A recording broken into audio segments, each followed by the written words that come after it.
So good morning everyone, my name is Lalit Soni and you are watching Drishti IAS. In this live session, we will be talking about the Indian Express newspaper as usual. We will be going through the important section of the newspaper which can be relevant for our examination syllabus. So here, what GDP estimates show. Recently, Ministry of Program Implementation and the Statistics, when we are talking about, they have come up with this estimation for the next year. Okay, so we will be seeing that how they have projected our growth to be the economical aspect with respect to the real GDP, nominal GDP. Other than that, all the factors which has drive the growth in the past year and what can be the prospects in the future. So we will be talking about that, and moving further, we will be talking about the Bharat poll to aid Interpol. You know that there is this international police, okay, or there is this police organization, international intergovernmental police organization is there, okay, with respect to the cross border or the trans border crimes which are there. Okay, so to aid that, there is National Crime Bureau should be there. Okay, that is a provision which is there in the, you can say, constitution of the Interpol. Okay, so there is this NCB that should be there, and in India that body is CBI. Okay, now CBI has come up with the Bharat poll. Okay, Bharat Police portal. Okay, so there is will be a Bharat poll portal. Okay, so we will be talking about this, what is the aim and what are the expectation for the future. Okay, then coming to the next one, Earth's water cycle disruption. Recently there has been a report which says that because of the climate change and the temperature being risen, there is this disruption which has been felt in the water cycle, and you can also see that there are this weather events which are becoming more frequent and more extreme. So in that regard also we will be talking about. When we talk about the water cycle, obviously we are talking about the geological water cycle which is there, which you must be studying in your static cycles. Okay, so we will be talking about that. Other than that, we will talk about a fact of the day, geography through maps, and then there will be an article for your own read. Other than that, here we will be giving reference to editorials as well. As I told you, we won't be able to cover the whole editorials because obviously it will take time, but the problem is that, but the thing is that when we are talking about the editorial, these are related to the news articles which we have already discussed. Let's say today we are discussing the GDP estimation. Okay, so here we will be seeing that there is one editorial which is dedicated for the GDP estimation as well. Other than that, yesterday we have talked about the India US civil nuclear deal. Okay, so we have talked about this particular thing yesterday, and now today we will be seeing that there is this author C. Raja Mohan. He has actually wrote a good article on this, so we will be giving a reference to that and you can read that later. Okay, now editorial reading is immensely important for your examination. You cannot have a supplement or any kind of replacement for that. Okay, so you have to do that on your own. Then coming to the next part, that is your practice question. Okay, in the end there will be a practice question which we have given yesterday, so we will be discussing that, and for today's also we will be giving a question paper, question for your practice. Now let's start with the discussion. Before that, I would like to tell you that at our new center, that is Noida Sector 15, we are offering IAS Foundation course for prelims as well as mains. The batches will be offline, and for the English medium, the batch is starting on 9th of January 6 p.m. Hindi medium, it is starting on the 16th of January 11:30 a.m. For more details, you can call on this number, that is 87501 87501. Again, I am writing it, 87501 87501, or you can directly visit the address which is given over here to get yourself enrolled. Address is C171/2 Block A Sector 15 Noida. Okay, nearest metro station is Noida Sector 15. Now let's start with the fact of the day. Now when we are talking about the fact of the day, idea behind this is that if there is some kind of small news which has been left out because of the let's say in the newspaper, or let's say there was in the last day or the previous day there was a news which came later on. Okay, so we will be talking about that news over here so that everything will be covered. Now here we are talking about the Uttarakhand's winter Char Dham circuit. Now we have this Char Dham circuit which is there to boost the tourism in the Uttarakhand. Okay, then when we are talking about the winter Char Dham circuit, because when we are talking about this Char Dham, this is mostly you will be seeing that in the month of May and June, people will be visiting over here. Okay, because at that point of time deities will be there in the upper shrines, so at that particular point of time the tourist will be there. Now they have come up with the winter Char Dham circuit as well. Okay, so that they can boost the tourism in the times of the winter as well. So throughout the year there can be tourism in the, or you can say the economy, tourist economy of the Uttarakhand that can flourish throughout the year. So in that, keeping that in mind, they have come up with the winter Char Dham circuit to promote year-round tourism and attract visitors to the state during the off-season winter months as well. Char Dham shrines, if we talk about, that is Yamunotri, Gangotri, Kedarnath and Badrinath. There are another Char Dham which is there in the four corners of our country, that was started by the Adi Shankaracharya. Okay, that is different. Okay, Rameshwaram, Dwarika, Jagannath Puri, and when we are talking about the north, we are having this Badrinath, Kedarnath, all these things are there. So those Char Dhams are different from these Char Dhams. Okay, now Char Dham shrines, four revered shrines for Hinduism. These are holy sites: Yamunotri, Gangotri, Kedarnath and Badrinath. Okay, so these are the four dhams which are there in Uttarakhand, are located in the Garhwal Himalayas of Uttarakhand. Okay, this is thing which is important from your geological point of view as well, geographical point of view as well. Okay, now traditionally visited between May and November. Now we are saying that it should be throughout the year. During the winter's month, presiding deity of these temples are brought to shrines at the lower altitudes. Why? Because obviously at that point of time you will be seeing that there will be ice, okay, at the higher altitude. So these shrines or these deities are basically bring down to a lower latitude here. Kedarnath, this will be coming to the Omkareshwar temple in Ukhimat, that is there in Rudraprayag. Okay, then coming to the Badrinath, so Pandukeshwar in Chamoli. Then Gangotri, Mukhaba in Uttarkashi and Yamunotri, Kharsali in Uttarkashi. Okay, so these are basically your Char Dham winter circuit which they are talking about. Now when we are talking about the Char Dham circuit here, you will be seeing that these are the, you can say, Char Dhams which is there, like Gangotri, Yamunotri, Kedarnath and Badrinath. Now they have actually made the communications in a way, or transportation in a way, that from Rishikesh you can be accessing all these areas. Okay, Rishikesh or your Rudraprayag. So that is how they have connected them. That is the idea of the Char Dham circuit, basically to provide a good connectivity to all these areas. Okay, now let's move further and the geography through maps. Yesterday we have talked about the important passes in the northern India or the northern Himalayas. Now we will be talking about the northeast region today. Okay, and we will be seeing that what these passes are and how important they are. Now here we have this Nakula or Nathula. Okay, Nakula is over here and Nathula is this one. So here you can see in the Sikkim there are two passes which are nearby. One is Nakula and then we have Nathula over here, and little bit south of that we have Jalepla. Okay, all these three passes are there in Sikkim. Okay, coming to the next one, here you can say Yongya Pass which is there. This is not very important. Here you can see which is important. One is Nathula, Jalepla, Nakula, Bomdila which is there in Arunachal Pradesh. Here you can see which is there, and then Dihang Pass. This is also important for you. Then here you can see okay, fine, this much is important from your northeastern regions point of view.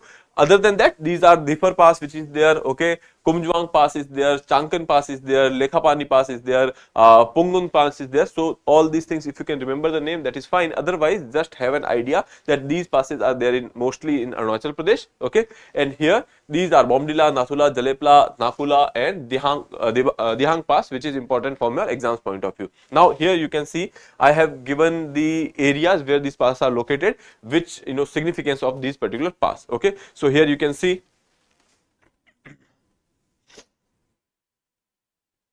no, it is not necessary that you read the Indian Express Delhi edition only, because obviously when we are talking about the local editions, what you will be seeing that in the Kolkata editions there will be a city page which will be dedicated to Kolkata, and in Delhi page that will be dedicated to Delhi. The national news will be covered in the throughout the editions, so it is not necessary that you will be going for the Delhi edition only. You can take any edition, you can say national news or the editorials, or when we are talking about the world page, economy page, that will be same throughout the newspaper. So don't worry about that. You can take your you can say local newspaper or the local Indian Express newspaper from there. Okay, now coming to the passes over here, Bomdila Pass, that is there in Arunachal Pradesh. Bomdila, that is there in Arunachal Pradesh, that I already told you, that is important pass, that is connecting the Tawang district with the rest of the Arunachal Pradesh. Here you can see. Okay, so this is your Bomdila. This is basically connecting Tawang with rest of the, you can say, Arunachal Pradesh. Then coming to the second one, that is Sela Pass, Arunachal Pradesh, that connects the Tawang with the Tezpur, Assam. Okay, strategic route for the Indian Army. So here one more pass is there, that is Sela Pass. Okay, so that is connecting the Tawang with Assam. Now moving further, Dihang Pass, which we have already seen, that is in Arunachal Pradesh, connecting the Arunachal Pradesh with the Tibet or China now. Okay, then we have this Kehang Pass, that is in Arunachal Pradesh, providing access to the remote regions of the Arunachal Pradesh. Difu Pass, that is in Arunachal Pradesh, tri-junction of the India, China and Myanmar. Now this becomes important, Difu Pass. Okay, I'll be writing it over here. So that is having a tri-junction with your, one is your India, that is Arunachal Pradesh, then coming to the next one, that is China, and then Myanmar.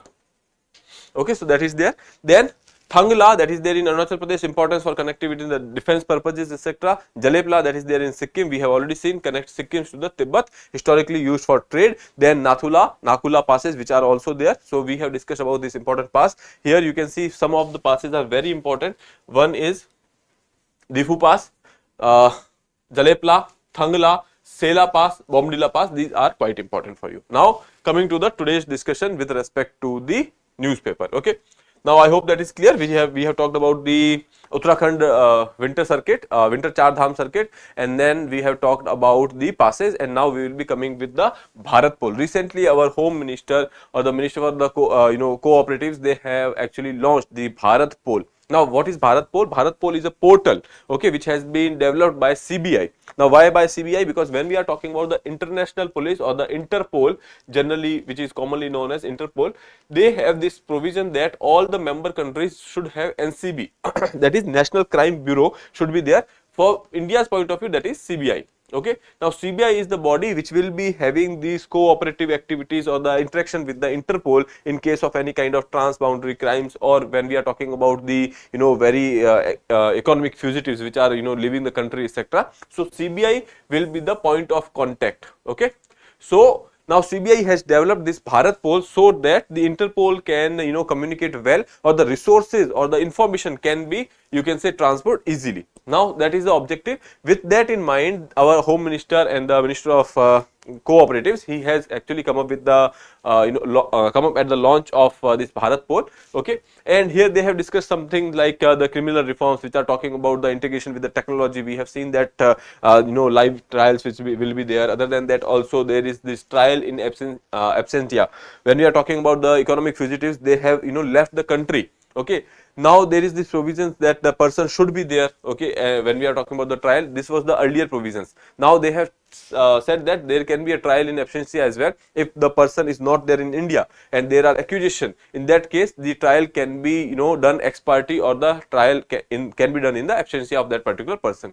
Now that is not important over here. Right now what is important is that we are talking about Bharat Pole, and that is in regard with, or in respect to, the International Criminal Police Organization, that is your Interpol. Now here we will be talking about the Interpol, then we will be talking about Bharat Pole. It is an independent international organization facilitating the international police cooperation against the cross-border terrorism, trafficking and other crimes. So basically they are talking about the cross-border crimes. An important emphasis is given on the terrorism and the trafficking. Then coming to the membership, there are 195 members. Now this is an intergovernmental organization. Intergovernmental organization, and it is not a part of UN. So please know that it is not part of UN.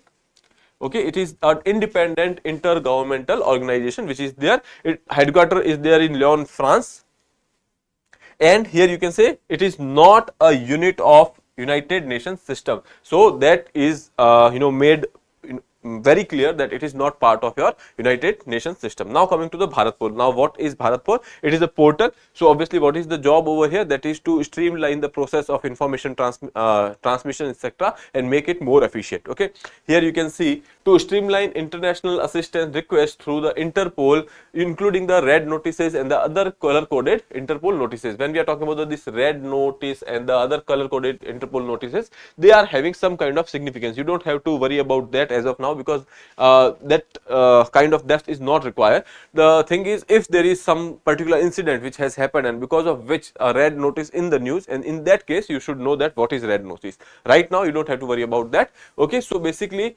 whatever red notice or other criminal you can say cases which are there, with respect to that, they will be going for the streamlining the international assistance. Then coming to the next one, designed to enhance the efficiency for the field level police officers in dealing with the transnational crimes and security challenges. Now let's see, something has happened in USA. and Interpol has talked about that, and Interpol has sent some kind of information to India that this kind of person has actually left over here, and that information has been sent to the CBI. Now CBI will be tending to the local police, or they will be taking action by the local officers of the CBI over there. Now how will they get all the information over here? Because in the so many channels are there, there is a high chance that there will be some point which can be missed. Now considering that, they have come up with the Bharat portal wherein all the information can be uploaded, and this person directly access the information through the Bharat portal. Okay, so designed to enhance the efficiency for the field level police officers in dealing with the transnational crimes and the security challenges, facilitates the real time information sharing for faster access to the international police assistance. So that is the real time information sharing, that is one of the goal. It strengthens India's efforts in combating transnational crimes through advanced technology and international collaborations, a transformative tool developed by the Central Bureau of Investigation to boost the Indian law enforcement agencies capabilities. Okay, so basically this is nothing but a kind of information sharing technique is there, or you can say they are using the technology to make it more efficient and advanced. Okay, so this is your Bharat portal. One or two things over here which are there: it is enabling the easier, faster access to the international police resources, strengthening India's criminal justice system, ensure better coordination among the law enforcement officers in India and abroad for the effective crime management. And it when we are talking about the CBI, okay, CBI is acting as the National Central Bureau over here when we are talking about the Interpol, which I have already talked about. Now coming to the next one, that is talking about the Earth's water cycle and how climate change is impacting. Hold on a second, I'll just have some water.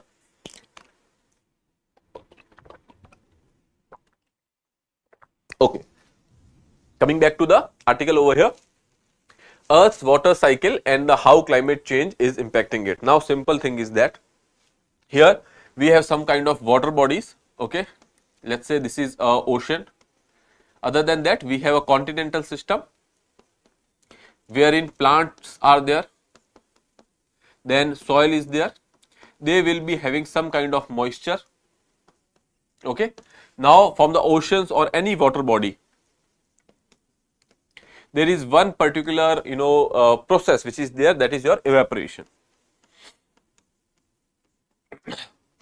Okay, now you know that from the water, when it is heating up, and then there will be evaporation which will be there. So that is one procedure which is there. Now when we are talking about the plants and the soil, you know that they have moisture and they release the moisture in the form of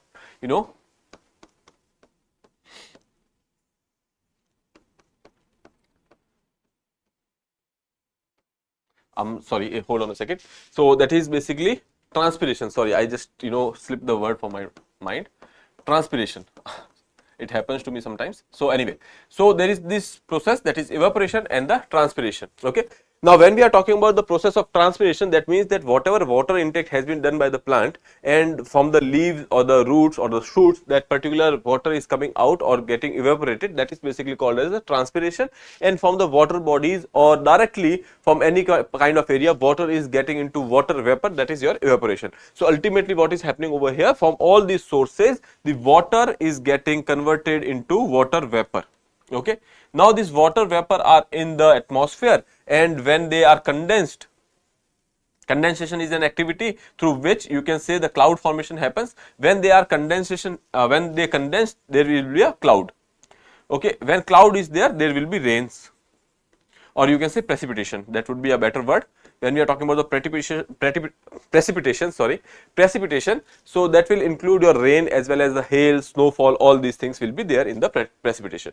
Now here one important thing is that there will be condensation. Okay, there will be evaporation, and then there will be condensation, and then there will be cloud formation. Now you know that for the evaporation need to have some kind of heat or some kind of temperature which should be high, and because of which there will be evaporation. Okay, now we know that because of the climate change and the global warming, temperature is rising, and because of which the activity of evaporation and the transpiration, these activities are also increasing. When these activities are increasing at a faster pace, that means that there will be a faster cloud formation. Faster cloud formation, larger cloud formation, that will lead to the larger precipitation and the frequent precipitation.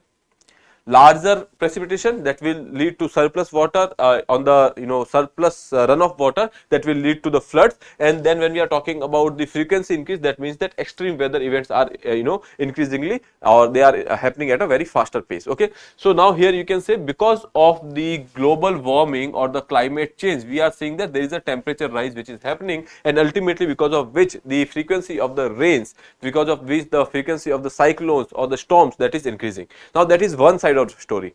Second thing is, here if we are talking about, let's say there is this continental area. Continental area is there, you know that we have talked about the plants over here, and let's say other places where soil is there, and we have seen that there will be transpiration. Now what is happening over here is that from the soil, whatever moisture is there, that moisture is being vaporized, or that is being transpiration is happening, and then that moisture is converting into vapor, and then there will be clouds, and then there will be rain. When we are talking about the rain, that is your runoff water, water which is flowing. Okay, now when we are talking about the retention of the soil moisture, or the moisture getting inside the soil, for that you need to have some kind of water retention. Okay, so let's see over here, if we are talking about that particular area like this. Okay, now here we have this soil which is there. Now if the water is not retained over here, that will not percolate. Okay, now when we are talking about the excess rain, that will go through the runoff, and this water will not retain over here, that will go with the runoff, and easily it will be getting washed off from that particular area. One thing is that. Second thing is, there can be a chance of soil erosion as well. Now when this water is getting at a very faster speed from over here, that is not getting retained over here, that means that the soil moisture here is declining.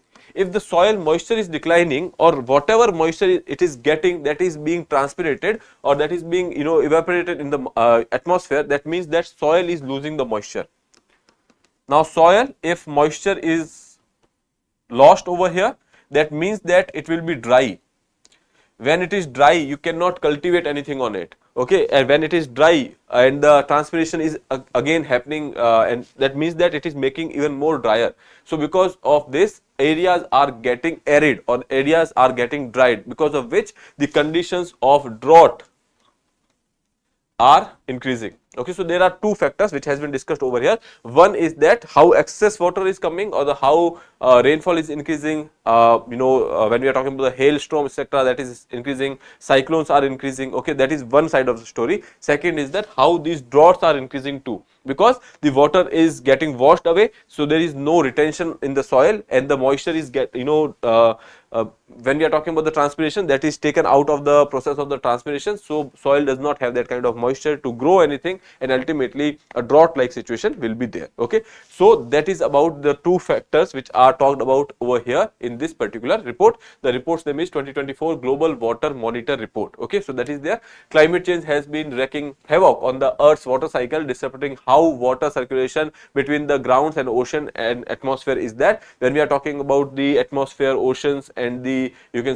continents, there is this water cycle which is there, which we have discussed already in the start of that. Okay, so that is there. Then coming to the what is water cycle, that I have already discussed, that water, be it in the solid, gaseous, or the liquid form, that has to go through a particular cycle, so that the that particular quantity that has been maintained over here. So let's see, water cycle is the constant movement of water in all its phases, solid, liquid, gas, on the ground, inside and outside the ground, and in the atmosphere. It is driven by the energy from the sun and the change in the temperature. Water on the ground, or the bodies of the water, escapes in the atmosphere as a water vapor. The process is called as the evaporation. The same water is taken by the plants from the soil, released as the water vapor, that is the transpiration. And then coming to the next part, water vapor eventually condenses and form the clouds, and then precipitation will be there, and ultimately water will be coming back to the Earth's atmosphere and the Earth's biosphere. Okay, so that is basically your water cycle. Now Coming to the next one, how climate change is impacting the water cycle. I told you with respect to increase in the temperature, the you can say cloud formation will happen at a very faster pace, and ultimately there will be these rains which we are seeing, and that particular event can happen at a faster pace because the temperature is continuously rising. Okay. Then coming to the next part, the drought one, which we have already discussed. Now right now, if we are talking about the planet is on a track for the temperature increase from 2.6 degrees Celsius to 3.1 degrees Celsius. We have said that we will be keeping the target, that is 1.5 degrees Celsius or maximum 2 degrees Celsius. That is the Paris Climate Change Agreement, which talked about the keeping the global temperature to 2 degrees Celsius or 1.5 degrees Celsius. But obviously by the end of the century, if we are on the same track and we do not reduce the emissions drastically, till then we will be moving to 2.6% to 3.1%, 2.6 degrees Celsius to 3.1 degrees Celsius higher temperatures. Okay, so that has been given in this particular article. Now we can move further to the next one. We will be talking about the growth estimates. So there is this explained page which has been dedicated about this particular data, and they have discussed a lot of data. I would say that is not important for us. What is important, we will be talking about that over here. Okay. First thing is that government on Tuesday released first advanced estimates of the India's GDP growth in 2024-25, a forecast of what the government expect India's economic output to be in the end of the financial year in the March next year. Okay, so basically first advanced estimation. Now who has been doing this particular estimation? That is Ministry of Statistics and the program implementation. Okay, they have come up with this GDP estimations. Now India's nominal GDP is expected to be around 324 lakh crore by March end. Now this is the, you can say, amount of the GDP, or this is the value of the GDP, and other than that, if you are talking about in the terms of dollar, that will be 3.8 trillion US dollar. Okay, so that is what the estimation is there. Okay, you know that India is fastest growing economy, so we are having these positive prospects, but the thing is, in the next few years there are some concerns as well, so we will be talking about that. While the consumption demand is set to grow 7.3% this year, that was 4% last year. When we are talking about the consumption demand means that how your citizens or the people in your country, they are asking for things, so because of which demand is increasing. Okay, how the people of your country are consuming things. Okay, so that is consumption demand. Okay, now this is growing, or this year they are saying that will be around 7.3%. Last year that was somewhere around 4%. Okay, now when we are talking about this thing, we would be thinking that there would be investment which should increase, because if demand is increasing, that means that production should also increase, that means that there should be increase in the investment. But the trends are showing that the private sector is not very enthusiastic about increasing the investment over here because of the market sentiments, but government is spending more when we are talking about over here. So here you can see the investment has not quite paced up. This year it has seen growing at 6.4% compared with the 9% in the financial year 2024. Okay, so right now they are basically saying that the private sector is not very enthusiastic about increasing the investment. If you look at this particular graphs over here, what you will be seeing that the gross value added and the GDP graph is given over here, and you cannot say that there is this throughout rise or throughout decline in the GDP. You can say there is some kind of zigzag formation is there. Okay, now earlier when we are talking about the 2019, you know that the COVID impact was there in the initial days of 2020. So that is why we have seen that there was this GDP that is 3.9% somewhere over here, and in 2020 and 21, that is the second and third wave of the COVID, that ultimately has seen that we have seen a negative growth over here. Coming to the next one here, in 2021 and 22, we have seen a growth of 9.7%. Why? Because at that point of time there was this base effect which was working. Okay, base effect, because of the lesser growth in the previous year. Okay, whatever small growth we have done, that was very high with respect to the negative growth which has happened in the previous year. So considering that, we can say that there was this base effect which is working, and we have seen that there is a rise in the GDP. Then coming to the next year, there was a small fall, then a small increase, and then again there was a fall. Okay, so there is a zigzag formation which is working over here, something like this. It is going like this. Okay, so we cannot say that there is this you can say throughout increase or decrease which is there. Now when we are talking about the gross value added with respect to different you can say sectors of the economy, so here you can say there are various sectors which are performing good. When we are talking about the construction, so it has performed at somewhere around 8.6%. Okay, when we are talking about the public administration and the defense, etc. So basically here that you can say that the government expenditure is high, and because of which we have seen that 9.1% which is there. Okay, coming to the next part over here, if we are talking about the other sectors here, so gross value added at the basic price, that is 6.4%, and the net taxes were somewhere around 5.9%. That is not important, just focus on these areas over here. Minimum has been seen in the mining activities, and here when we are talking about the electricity, water supply, that is 6.8% somewhere around, and the services, when we are talking about the hospitalities etc., that is 5.8%, and financial sector and the other services, that is 7.3%. So service sector is doing good, construction sector is doing good, government, public administration, and the, you can say, defense and other sectors they are also doing good. Agriculture is having some kind of 3.8%. When we are talking about the previous year, the growth is little bit higher, but again this is not up to mark. Okay, so that is there with respect to the various sectors over here. Now when we are talking about the what are the drivers of the growth, so here you can say one is private final consumption expenditure. Private expenditure we will be talking about, so that is one thing, that is 7.3%, that is higher, no doubt. Okay, but the thing is when we are consumption expenditure, so what we are saying that the consumption is increasing. Herein also I have told you that the consumption demand is increasing, and because of which we are thinking that there will be increase in the investment, but the private sector is not willing to do it yet. Okay, so last year that was somewhere around 4%, and this year that is expected to be somewhere around 7.3%. Then government final expenditure, consumption expenditure, government side of expenditure, that is 4.1%, that is also increasing. When we are talking about the gross fixed capital formation, that is 6.4%. Last year it was somewhere around 9%. That means that investment has decreased. Okay, when we are talking about the investment, there are two kind of investment, as I told you, that one, government will be investing, second, private sector will be investing. Whatever government invest, that will give the boost to the GDP, that is no doubt, that will be there, because investment is there, that means that there will be infrastructure creation, then boost will be there. But the problem is that it is not sustainable. Ultimately the job of government is not to boost the economy, that is the job of the private sector, that is the job of the companies to increase the production. Okay, so private sector is not doing very well as of now. Okay, so that is there. These are the three you can say areas which has been discussed in the estimations. Now here you can see, when we are talking about the nominal and the real GDP, you can say that same zigzag formation is there, but the nominal GDP is increasing. Okay, nominal GDP is something which has the impact of the inflation as well. Okay, let's say last year I have created two products, each of them is having a price that is 20 rupees. Okay, now the whole GDP will be around somewhere, that is about 40, that is the price of the final product. Okay, so that is something which has happened. Now this year also I have created two products, but at the rate that is somewhere around 30 rupees, now that is 60 rupees. Now nominally if I look at the value, so obviously I will be seeing that there is a growth. Okay, this growth is because of the price and not because of the product. The product quantity is same, so we cannot say that there is a real GDP which has increased, that is the nominal GDP which has increased because of the price. Okay, so because the inflation is increasing, we will be seeing that there is this throughout increase in the nominal GDP, which is seen from the graph. But when we are talking about the real GDP, you will be seeing that there is a very nominal change which is there. The production has not increased very much. Okay, so that has been seen over here.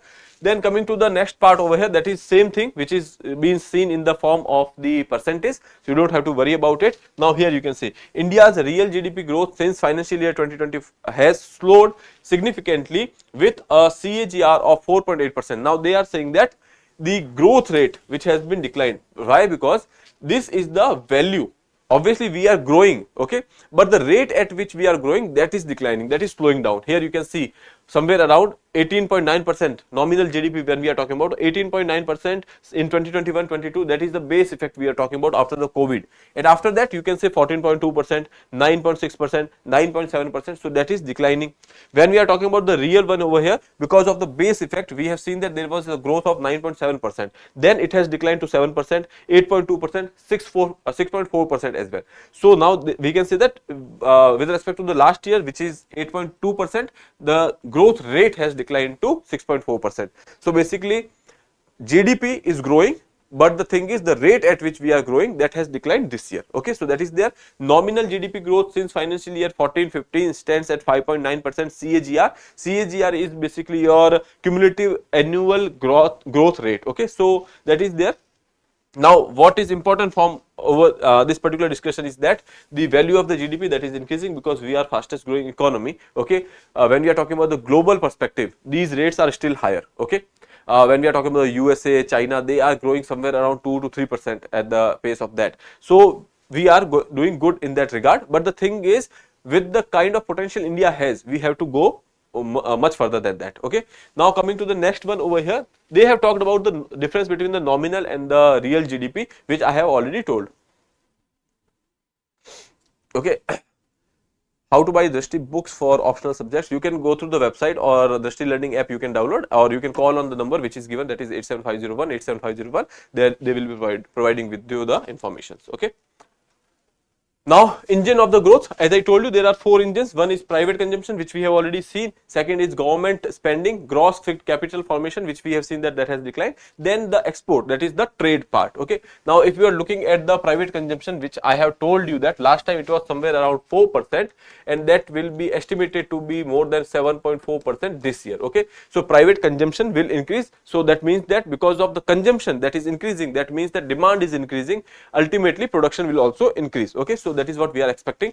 Government spending increased at the 3.1% CAGR, primarily allocated towards the salary, welfare and subsidies. As I told you, government's spending can boost the GDP, but not significantly and not sustainably, because the thing is they will be spending more on the salaries, more on the welfare, subsidies, etc. So that is not contributing much to the production part. Okay, so that is their gross fixed capital formation. Despite increase in the government spending, we will be seeing that the investment is not very much. Okay, investment spending grew at 5.3% CAGR, showing moderate contribution to the GDP growth, because much of this is because of the government spending and less because of the private players. Okay. Now, net exports we are talking about, that has declined to 20.6% CAGR, and that is a weaker performance on the exports part. Okay.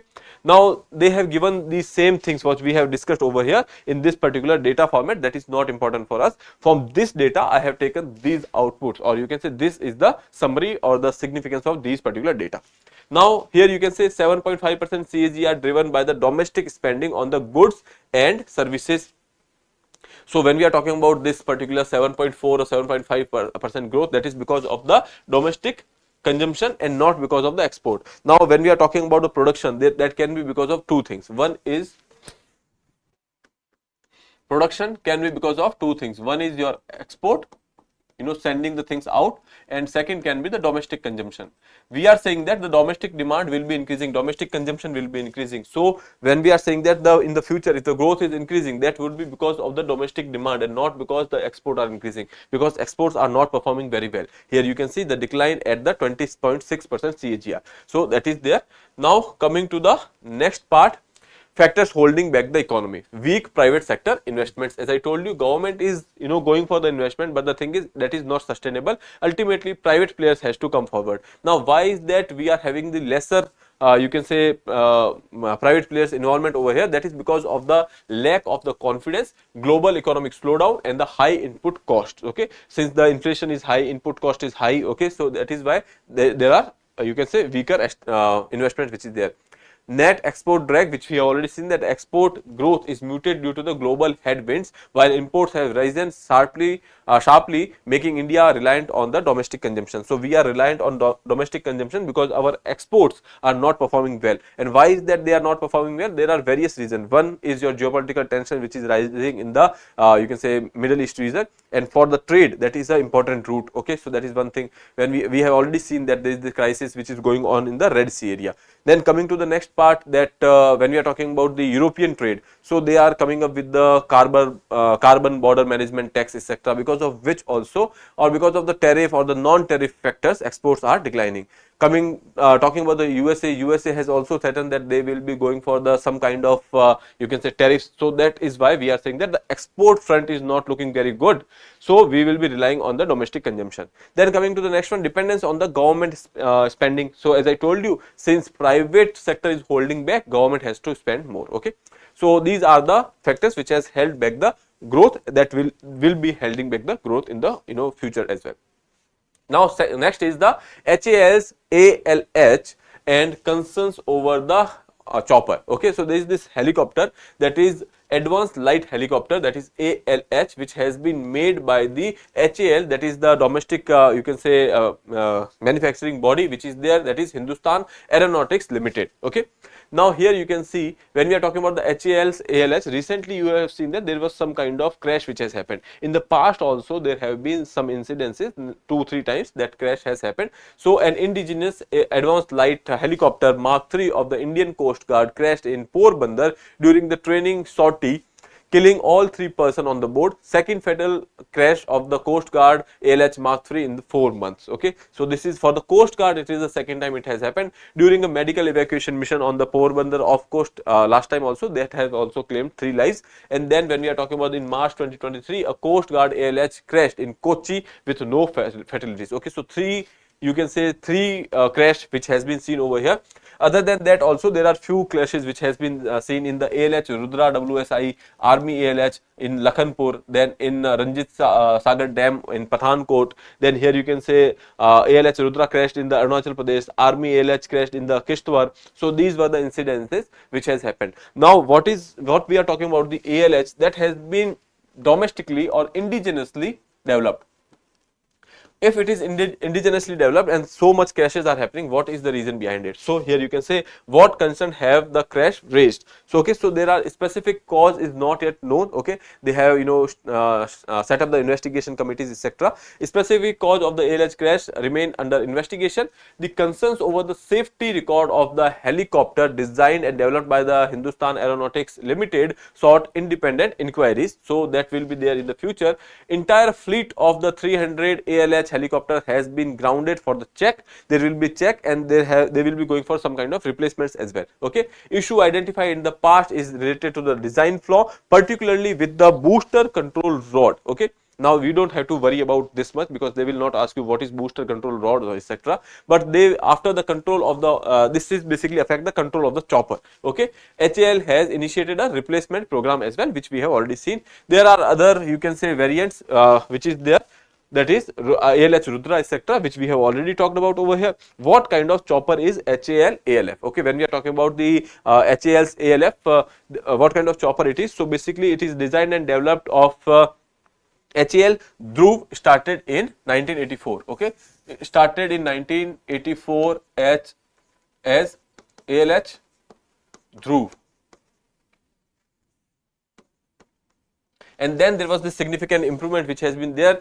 Initially, you can say that they had actually replaced the aging Cheetah and the Chetak helicopters which were there. So when we are talking about the Chetak and Cheetah, that has been replaced by the Dhruv, and then you can say that with the time they have gone for the more advancements over here, and they have become more and more indigenous. Okay, and then manufactured in India. While the overall design is indigenous, certain critical components like engines has been taken some help from the foreign countries. Some avionics and the few other systems were initially sourced from abroad or developed in the collaboration with the foreign companies. Level of indigenization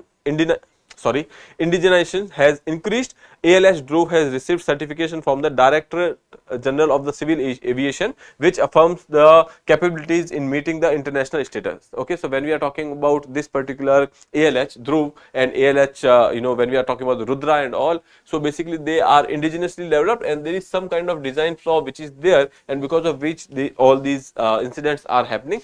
You just have to remember that there are 2 vehicles. Okay, that is, one is ALH Rudra, which was started, the whole project started with the ALH Dhruv, which has replaced the Cheetah and Chetak. These were the helicopter which was earlier there in the service. Okay, and recently there was this particular incident of that crash which has happened.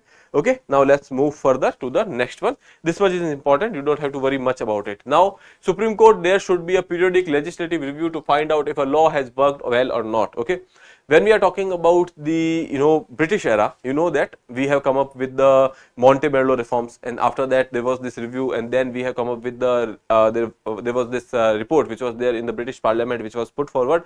Ultimately there was this Montagu-Chelmsford reforms which has been happening over there. After that there was this another commission which was to review the Montagu reforms, that was your Simon Commission, and after that there was this white paper which has led to the 1935 Act. So basically every year, every 10 years there was this kind of review which was happening over there. Similarly, Supreme Court in recent observation has said that there should be a review periodically. The review of a law, that is not sole job of Supreme Court, that every time there is a law which has been basically not working, or there was some kind of loophole, someone has filed a petition, case goes to the Supreme Court and Supreme Court will be deciding on the matter. That should not be the case. The Parliament should on their own go for the review of that particular law. That has been discussed over here. So periodic legislative review should be there. The Supreme Court emphasized the need for the periodic review of the laws to assess the effectiveness and address the deficiencies. Review should not be limited to the judicial oversight. Legislative bodies should actively engage in the process as well. Okay, what is the purpose? Purpose is to evaluate if the law has achieved its intended objectives, to identify the deficiencies, bottlenecks and the grey area requiring amendments or the reforms. Okay, so that is one you can say observation which has been made by the Supreme Court over here. Now moving further, there is this passing reference that Microsoft plans to invest $3 billion on AI cloud infrastructure in India. So in PCS examination etc., if they can ask this question, otherwise that is not much important. Just know that India is a good destination when we are talking about the emerging technology, and other than that also when you are trying to counter China etc., for that purpose as well, India can be a you can say reliant partner for the private players as well.